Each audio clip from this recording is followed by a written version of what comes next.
Well,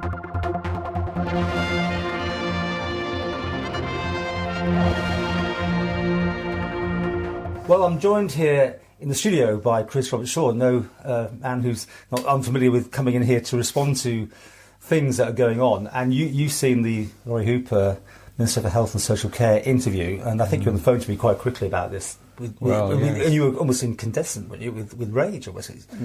You were really... that's yes. I think it's a fair description. There has to be some response to this.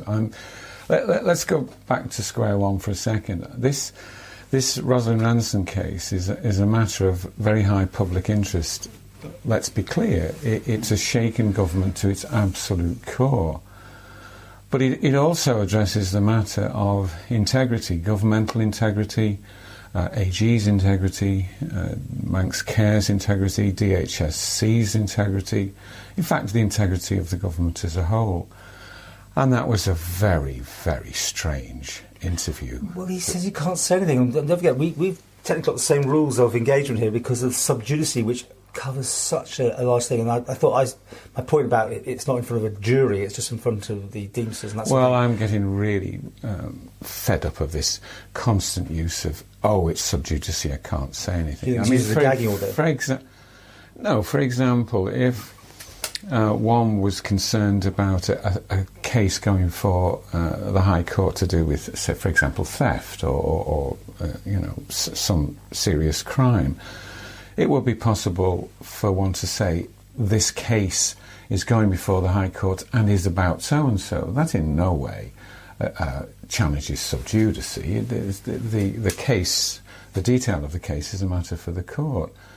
What was astonishing was the fact that he couldn't even tell you why he'd authorised this to go before the High Court. That's extremely strange and wrong. Because he said himself, he authorised it. He tried to dodge the bullet a little bit by saying, technically it was a matter for my department and therefore I'm responsible. Yes, it was me. So he knew exactly why it's gone before the High Court, and yet he wasn't even willing to tell you what it was that was going before the High Court. I mean, talk about trying to dodge bullets. I mean, later on, he then spoke about the response of government to the original ruling of the tribunal. And he constantly said, I think he said it 3 times, the Chief Minister this, the Chief Minister that.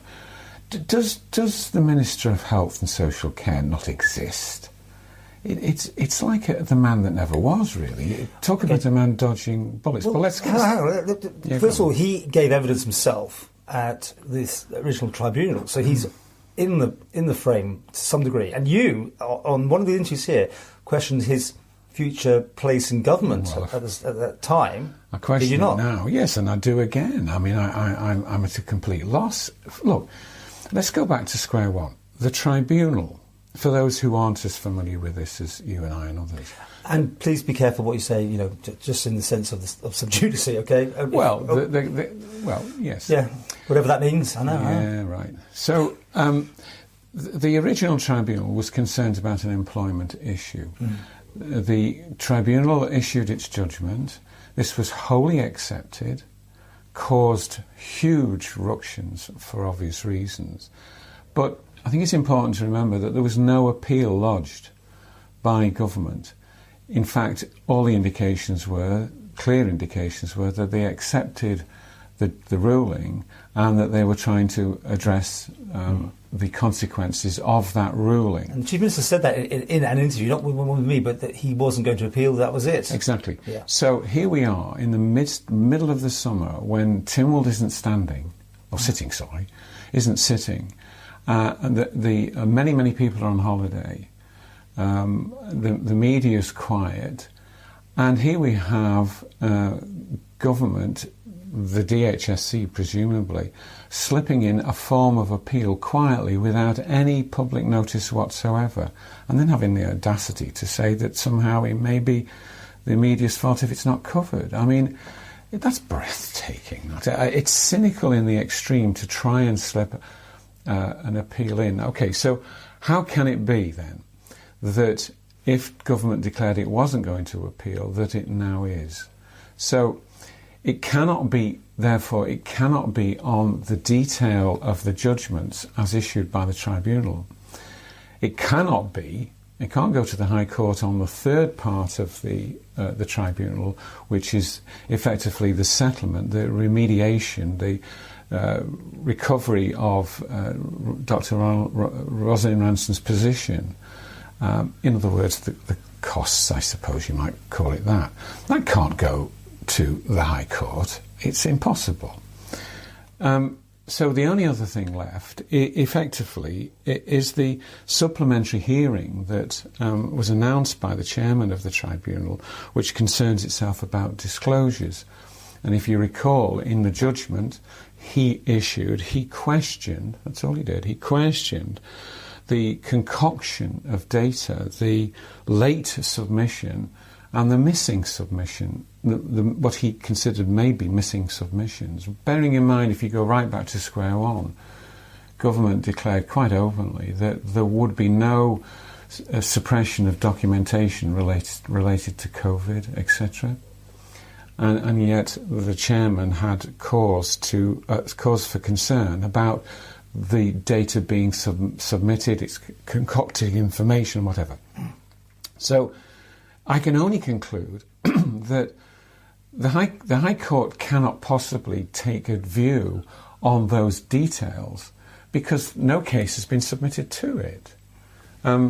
If the tribunal was to consider these matters, you know, the submissions that the chairman has called into question, if they were to consider that, they would. The court itself couldn't consider that matter. All it can consider simply is the tribunal in a position and permitted to consider that matter. Which is what I think that we're at. It's that's not what Lawrie Hooper said. He said, "Well, I can't tell you." Well, of course, no. Well, I think I've been joining the dots, and people have been ringing. I'm sure you've been having lots of conversations. So it's what are the powers maybe of that tribunal? Really, I mean, have they got the powers to do what they're asking for? All right. Well, I don't know, do I? I mean. And that's what they're going to find out on the High Court. Yes, why Lawrie Hooper couldn't discuss this, I don't know. Whether or not the tribunal has the powers to look at this matter, presumably will be decided in the High Court. But just think about the implications of this. If the High Court is, let's assume that I'm correct in for a second, that the submission is a technicality, which it can only be, about whether the tribunal can look at this matter or not. If the High Court looks at it and says the tribunal cannot consider the documentary submissions that the tribunal wants to look at, then those matters will never come to light. So, effectively, from that perspective, the public view on this would be that the department, the AG's department, whoever it is, who are also involved in this as well, the issue about documentation, are trying to suppress a matter which should be considered somewhere. Right. And isn't that one of the problems? If the AG's department is involved, which it may well be, and we have to talk hypothetically, I suppose. No, I don't think we talk hypothetically. No, I think if you read the tribunal judgment, one can reasonably conclude that there are a number of agencies here which are associated with the, shall we call it for the sake of argument, the malsubmission of documentation, and they are the AG's department, the Manx Care, the DHSC, and effectively, therefore, government as a whole. So there's wide implications to this. So if you've got the AG's department involved, it's so close to this whole business, isn't it? I mean, yes, and the AGs who are involved in this will presumably be advising DHSC and the minister as to whether it should be suppressed. Now, so you've got a conflict of interest to some degree, right? Potentially, anyway. Well, you've got a dreadful situation if the High Court ultimately judged that this cannot be considered by the tribunal, because the High Court can't consider it. There's no case before it.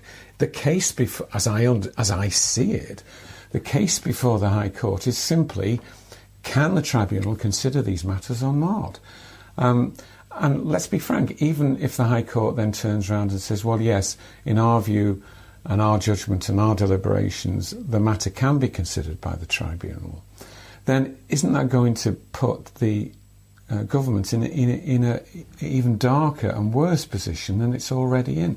You know, I was beginning to think that the government couldn't dig a hole any deeper for itself, but it keeps on finding ways. Well, Lawrie Hooper is very convinced that all this will come to light in the open sitting of the High Court, where all the public and the journalists can go in and hear their argument. Until that point... About what? About how to proceed forward, because they're going to the High Court. No, it's only about it's only a procedural matter as to whether... I can't see... You think? We don't know anything, well, do we? No, but one can reasonably assume... Well, you can't. If you can, because I don't know. If government has said they are not going to appeal the judgments, then that's closed. That is closed and complete, and it's just down to the settlement issue. Let me put this... It can only be about whether the tribunal can or cannot consider the matter of the documentary submissions. Well, as I said the other day... But the court wouldn't then consider the detail of those submissions. I said, but Mr Hooper, I heard it was 26 people. Now I hear it's only 25 people have been put on this list. No, hang on a second, stop. You're conflating two separate issues. Well, it's all going to the court for this. No, it's not. I thought it was 25 people. 25, yeah, I said 26. Yeah, so I've been the 25 That's people, a lot of people in government, by the way, isn't it? That is nothing to do with the matter going before the High Court. Right. Because those people are those associated with the settlement issue. You see, the settlement issue is completely separate and is not before the High Court whenever it happens. The settlement is effectively about the damage done to Dr Ranson. And it's the degree of damage done that will influence the level of settlement. And my understanding, for what it's worth, is that as part of that process, there will be a series of witnesses brought forward as part of the process to examine in detail the degree of detriment that Dr Ranson suffered. So that's completely separate to the High Court. But they're not happy, I understand, with having these 25 people on that list, so that's what they're also going to the High Court to try and sort out. I mean, again, we're not all sure about anything here. Well, we are surmising to some degree, but the fact is, on that list of 25, there's some very high hitters in government who are now being requested to go in front of this tribunal to give some evidence. And again, well, if that's the case, if that's too many people. All right, if that proves to be the case, in other words, the appeal is on two grounds. The one we've just discussed about whether or not the tribunal can consider the documentary issue as an add-on, as it were. If they're also going to say, well, we don't think that these people should be allowed to offer evidence with regard to the detriment, that's the settlement issue. Then we've clearly got a government in the public's perception and clear public perception of trying to suppress the whole matter of the truth with regard to the detriment Dr Ranson suffered, and also its failings, alleged failings, on the matters of the documentary evidence that was suppressed, concocted, I think was the tribunal's word, or missing altogether. So it's a pretty sad situation. And I don't know why the minister came on yet again. It's the second interview with you. I mean, there was one earlier, wasn't there? Well, he was here because he was doing his year one thing, so we got him on that. And to be fair, he did the interview. I mean, he could have simply said no. He wasn't going to talk to me at all. No other media have picked up on this as we record this at all yet. So, the media haven't, because the government has made no announcement at all on a matter of huge public interest, which is we are going to go to appeal. I mean, the whole thing's just extraordinary. It's embarrassing, really, from the government. Maybe the way this should have gone forward is the guilt is the government's done. Now it's a question of how much Dr Ranson's going to get. So maybe the thing about the metadata and any other hocus pocus and smoky mirrors that might be involved is for somebody. Let me finish. Yeah, it's for somebody else to decide. So the fact is, it's been proved that they're going to have to pay her out. Could that not just gone ahead in that form? Surely maybe this tribunal has taken on more than its powers, and this is probably what the argument's going to be about. asking for people coming forward, explain why they did what, and of course the implications of that, if there is any messing with metadata, and now the government don't think that is the case, by the way. They're going to argue very strongly, I understand. Well, you're drifting into detail. Well, steady on. Yeah, okay, well, we don't know. That's allegedly. Yeah. Let's put that word in there. But whatever happens. So my point is, that's for another court, because that, if anyone is proved to... Well, exactly. That's criminal, right? That becomes criminal. Exactly. Now, you've made the point as to why the tribunal... Have I said too much? No. You've made the point very clearly that there is a matter to be considered. It is separate effectively to the settlement, but as I understood and I read the judgment, the tribunal's judgment, it was, this is a judicial matter before the tribunal was a judicial court, and it's essential that when matters are before a judicial court that people tell the truth, the whole truth, and nothing but the truth. And the tribunal's case is, the tribunal's committee's case is that, hang on, we're not clear about this. Now, all they want to do is establish clarity. Was there a problem related to the submission of documents? Was there concoction? Was there suppression?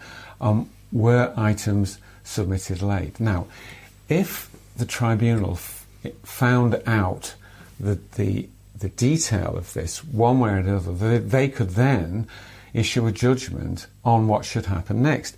It wouldn't be the tribunal issuing a judgment and, shall we say, effectively committing or visiting a charge. What it would say is, for example, if in the process of doing this it found that there was professional misconduct, then the tribunal at that stage could say, well, hang on, this needs to be referred to the professional body. Bear with me.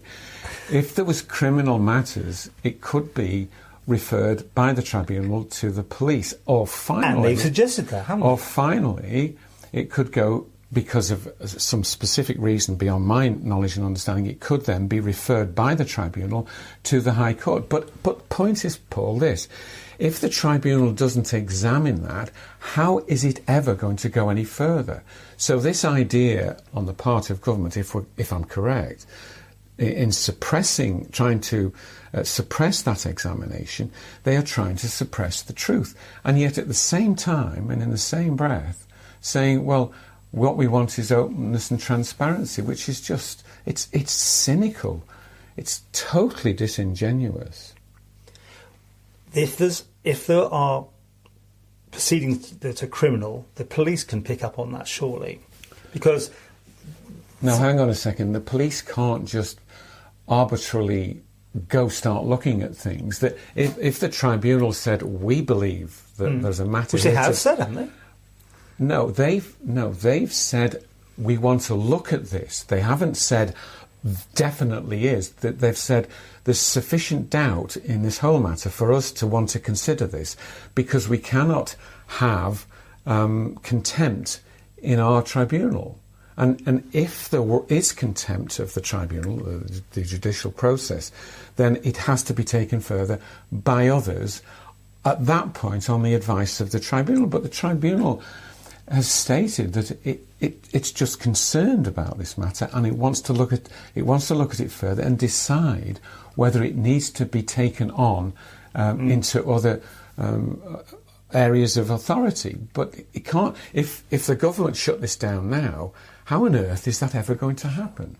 There's other things there. I hope I'm being clear there. There's potentially contempt of court, wasn't there? That allegedly things was being said while someone was on the witness stand that were getting help from their things. You've got that. You've got wiping of phones potentially, allegedly. You're going into detail. What I'm trying to say is there's more than just this one. No, we're sticking here to the principle of what that appeal is about to the High Court, and it's got to be either one or both of the issues that we've discussed, but it cannot be the judgment itself. Right, well, Lawrie Hooper says wait until it goes to court. Yes, and then I've seen a tweet somewhere saying, well, I don't know when the case is. Well, we don't know. They only put up once a week, I think, so everyone's going to be glued. I hope he makes the announcement that the public should attend on such and such a day. I think we'd expect that, but who knows. But the fact is, will it affect the 20th of August? Presumably it will. I mean, we're not that far away, are we? Whatever. 25th, whatever the date it was. 20th. I thought it was 25th. 25th, big one, yeah. So we haven't got much wriggle room if they want to keep to those dates. You see, a reasonable person at this stage might also say, well, not only is this sleight of hand occurred in the middle of the summer when Tynwald isn't sitting and members can't challenge the government, the executive, on this at all, in any shape or form. And as I've said before, people are on holiday. It's without a public announcement, just slipping it in and then saying we're being transparent. I mean, just how cynical can you be? It doesn't play out well. I mean, I think, again, Mr Hooper admitted that it's not playing out well to the public as it is, but we don't know everything. We can only speculate. Well, who is it? I think you asked the question. Who is it that, in the first instance, decided this should go to appeal? Well, ultimately, it was Lawrie Hooper's decision because he was the minister. He has to sign off on it. Yeah. He has to sign off on it. Presumably, it's come from the AG's department. Where else can it come from? And the AGs are implicated in this matter in the first place, so they're conflicted. What a mess! It really is. Will you be going to court? Will we sit through this thing? I won't go to this one. No, you mean the appeal? The High Court? Yeah. It's a technicality. I mean, so it'll be over in a matter of minutes. I don't know. Do I? I mean, the High Court will consider the matter and issue, if we're right, issue a judgment saying yes, the tribunal can consider it, or no, it can't. End of. I mean, what does that? It doesn't examine the matter in detail. It can't. It's impossible.